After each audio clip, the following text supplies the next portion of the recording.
하나님의 말씀 봅니다. 고린도전서 제4장 9절로부터 시작해서 13절까지 있는 말씀을 교독하겠습니다. 고린도전서 제4장 9절부터 우리 교독합니다.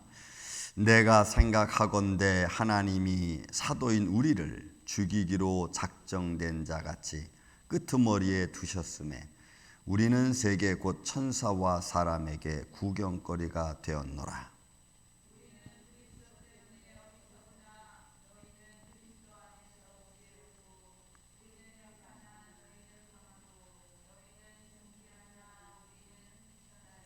바로 이 시각까지 우리가 줄이고 목마르며 헐벗고 매맞으며 정처가 없고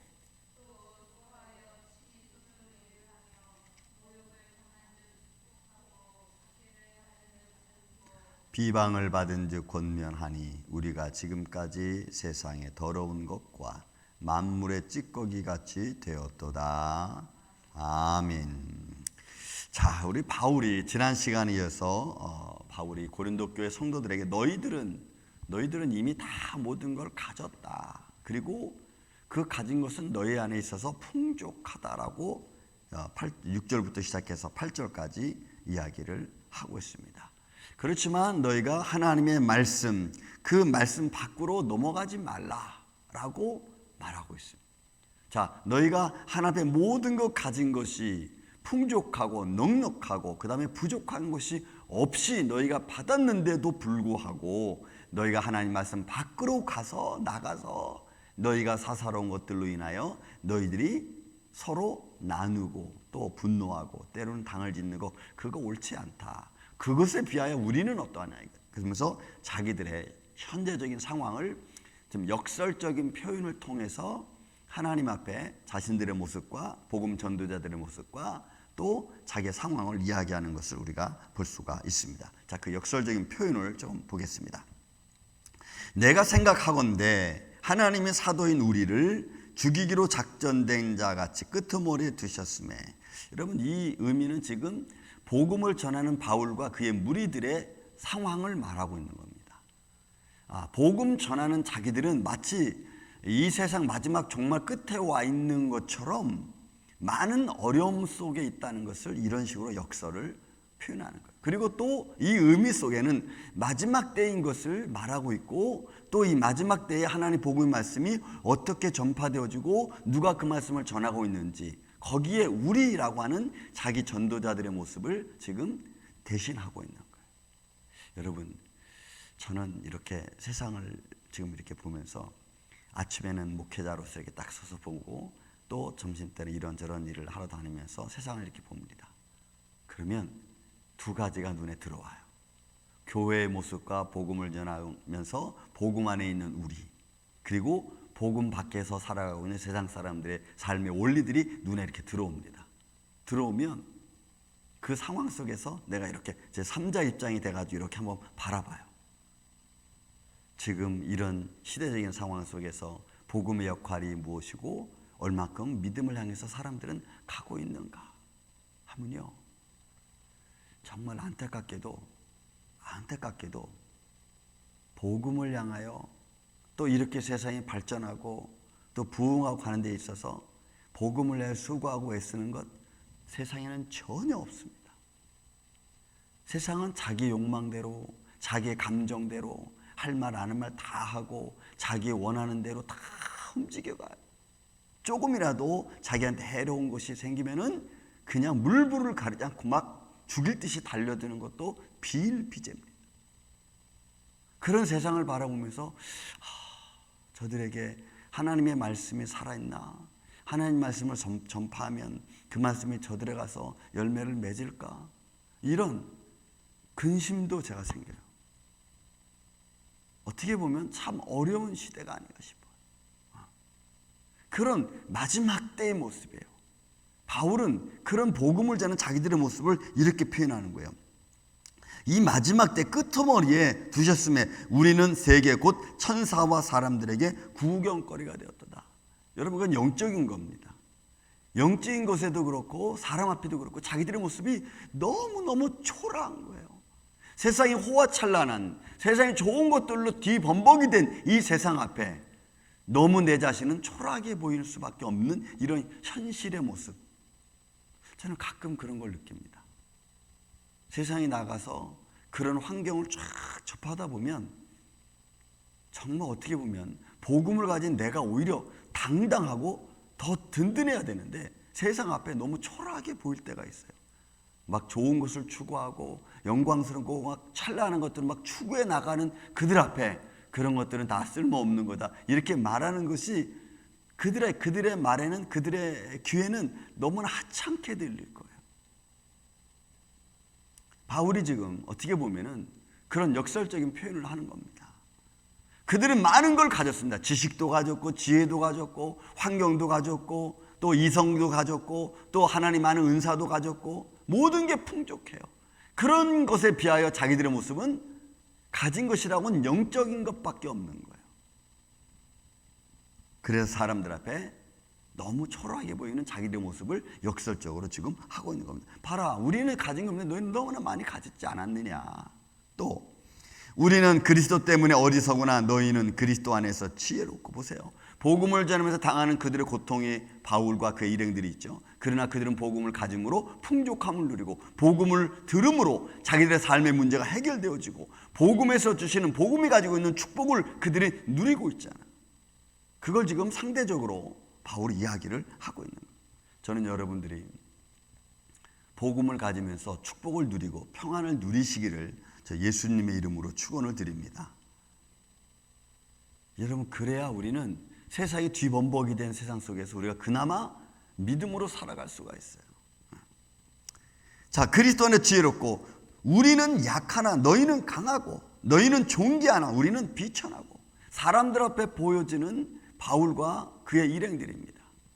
그들은 좋은 집에서 잘 먹고 또 좋은 집에서 좋은 옷을 입고 좋은 집에서 좋은 학문을 배우고 그리고 좋은 과정 속에 그들은 자기들의 이성을 가지고 토론하는 그런 삶의 현장과, 그리고 지금 바울의 모습은 한 끼 먹는 것 때로는 힘들고 때로는 이야기한다고 하시고 세상적인 이론이나 세상적인 어떤 학문을 논하는 것이 아니고 그런 복음을 전하는 것에 앞장서 있어요. 그러니 여러분, 세상 사람들의 눈에는 너무나 보잘것없이 보이는 것처럼 말을 하는, 그리고 또 사람들은 그렇게 보이는 거예요. 그리스도 때문에 어리석으나 너희는 그리스도 안에서 지혜롭고 우리는 약하나 너희는 강하고 너희는 존귀하나 우리는 비천하여.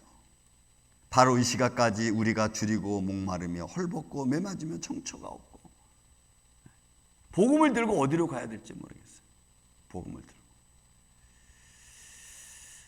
여러분, 복음 들고 하나님이 감동하시는 대로 움직인다는 것은 참 힘들고 어려운 일입니다. 참 힘들고 어려운 일이에요. 또 복음을 들고 그 복음을 지키는 자의 모습이 여러분 세상 사람들의 눈에는 어리석게 보일 수밖에 없어요. 세상에 나와 있는 많은 것들은, 그죠? 많은 것들은 믿음의 사람들로 하여금 다 취하고 다 가질 수 없게 했습니다. 여러분, 세상이 너무너무 아름답습니다. 더 과학이 거기에 접목이 되고 또 좋은 그 IT 기술에 접목이 돼서 세상 사람은 너무 생활이 편하게 되어져 있죠. 그러나 그 모든 것들을 여러분 우리가 다 누릴 수는 없습니다.